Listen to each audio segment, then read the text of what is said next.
आम्ही हेच प्रयत्न करत आहे की जे महायुती आपले विधानसभामध्ये होती आणि शिंदे साहेबांना घेऊन जेही युती ठरवायची आहे त्याच्यावर विषयावर बोलणं झालं आणि 17मध्ये कसे इलेक्शन झाले आणि त्याच्यानंतर कसे आमदार निवडून आले तर सगळे बेसवर चर्चा झाली आणि त्याच्यामध्ये बरेचशी गोष्टी हल झाल्या. उद्यापर्यंत सगळे क्लिअर होईल. किती जागा मागितली? यावेळी तुमच्या विरोधात प्रचार करणार की तुमच्या सोबत असणार आहे? रवीजी बीजेपी सोबत भारतीय जनता पार्टी सोबत 14 पासून आहे, तर रवीजी भारतीय जनता पार्टी सोबतच राहणार आहे. ते स्वतःच कबुली करतात की मोठे भाऊ म्हणून, आम्ही लहान भाऊ म्हणून त्यांच्या सोबत नेहमीच आहे. राष्ट्रवादी पण तुमच्यासोबत अमरावतीमध्ये असणार आहे? ते आमचे नेते ठरवतील आणि मला जिथपर्यंत माहीत आहे की बरीचशी ठिकाणी त्यांच्यासोबत युती नाही करत आहे आणि मला वाटते अमरावती त्याच पद्धतीने ठरणार आहे. नवनीत जी, आज क्या चर्चा हुई? किन विषयों पे चर्चा हुई? कितनी सीटें आप लोग शिवसेना को दे रहे हैं? अभी तक ऐसा कुछ सॉल्व नहीं हुआ है, पर कल तक उसमें बहुत सारा सोल्यूशन निकल के हल हो जाएगी वो भी सब्जेक्ट. मैम, टाटा एक रिपोर्ट है सोशल साइंस की कि मुंबई में जो है 2051 तक जो है हिंदुओं से ज्यादा मुस्लिम होंगे. आपका बोलना एकदम बराबर है.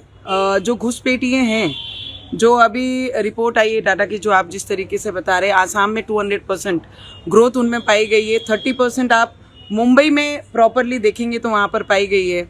आप वेस्ट बंगाल में देखिए वहाँ पर है. कश्मीर में देखिए कितने परसेंटेज उनका बढ़ा हुआ है.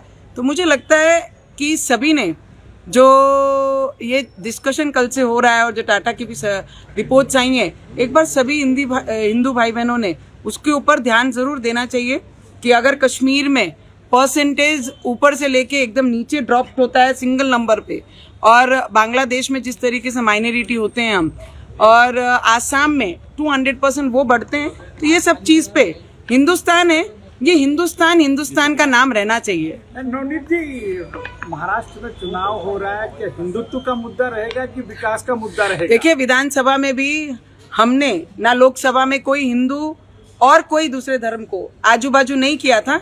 ये सेकुलरवाद जिन्होंने लाया है वो कांग्रेस पार्टी है, वो भारतीय जनता पार्टी नहीं करती है. भारतीय जनता पार्टी अपने तत्वों पे और विचारों पे लड़ती है और विकास के मुद्दे लेकर लड़ती है. तो इस बार विधानसभा में सबने देख लिया, पूरे महाराष्ट्र में विकास के मुद्दों पे हम लड़े और विकास के मुद्दों पे हम चुन के आए हैं. तो उद्धव जी एक साथ आ गए हैं मनसे के साथ. जनाब उद्धव ठाकरे जी हैं. वो ठाकरे नाम तो मुझे लगता है बाड़ा साहब ठाकरे जी के साथ ही चले गया, क्योंकि ठाकरे जी जो विचारों पे काम करते थे, आज उद्धव ठाकरे जी चद्दर चढ़ाने जाते हैं और चद्दर चढ़ाने वालों को पास में बिठाते हैं. सिर्फ राज ठाकरे जी से सवाल रहेगा मेरा कि भोंगे कहाँ गए, मस्जिदें कहाँ गई और हनुमान चालीसा कहाँ गया. पहले बोलते थे कि मेरे प्यारे हिंदू भाई बहन, और अब उनकी भाषा में आता है कि मेरे महाराष्ट्र के प्यारे मतदार. तो इसमें से आप समझ जाइए कि उनकी दिशा कहाँ पर जा रही है. अब वो भी चद्दर चढ़ाने जाएंगे कि उद्धव ठाकरे साथ में बिठाएंगे, तो उनको पूछना राज पड़ेगा. ठाकरे त्यांच्या प्रेसमध्ये बोलले होते की माझ्याकडे एक देवेंद्र फडणवीसांचा व्हिडिओ आहे ज्याच्यामध्ये ते अल्लाहू अकबर बोलतात आणि असे अनेक व्हिडिओ त्यांच्याकडे आहेत.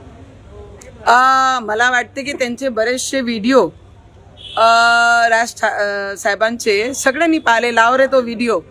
तर असे बरेचसे व्हिडिओ आमच्याकडेही आहे की लाव रे तो व्हिडिओ. आम्ही ते सुद्धा दाखवणार आहे सगळ्यांना.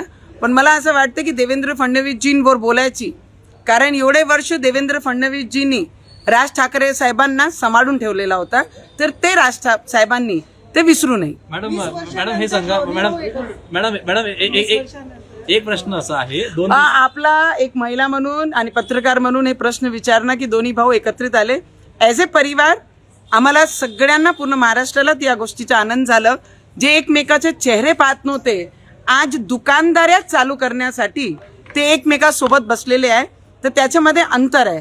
ॲज ए फॅमिली आली असती तर पूर्ण महाराष्ट्राने बाळासाहेबांचं नाव घेऊन जल्लोष केला असता, पण विचार सोडून ते फक्त दुकानदारीसाठी आणि पॉलिटिक्ससाठी आले आहे, तर तो डायजेस्ट होण्यासारखा नाही. मॅडम एक प्रश्न असा आहे, 2 दिवसापूर्वी तुम्ही असं म्हटलं होतं की हिंदूंनी मुलं जे आहे ते जास्त जन्माला टाटाची यावर प्यारे खान जे अल्पसंख्याक आयोगाचे जे अध्यक्ष आहे त्यांनी सांगितलं की राणा दाम्पत्यांनाच 2 मुलं आहेत. त्यामुळे मला वाटते आयोगांचे ज्यांनी म्हटलेलं आहे त्यांच्या नावाप्रमाणे ते विचार त्यांची मांडलेली आहे.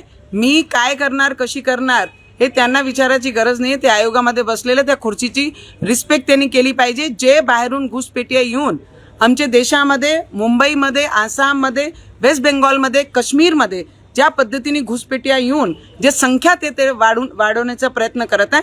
माझं कॉन्व्हर्सेशन त्यांच्याकरिता आहे. जर कोणालाही मिरची लागली तर ते पाकिस्तान जाऊ शकतात. 1946मध्ये जेव्हा सेपरेशन केलं, 1947मध्ये जेव्हा देश आझाद झाला तेव्हा त्यांना पाठवलं होतं. काही लोक इथे राहिले तर त्यांनी हिंदुस्थानची कदर करावं आणि हिंदुस्थानमध्ये हिंदू लोकांची जनसंख्या वाढली पाहिजे त्याकरिता त्यांनी बोलावं. त्यांनी हे शब्द वापरला नाही पाहिजे.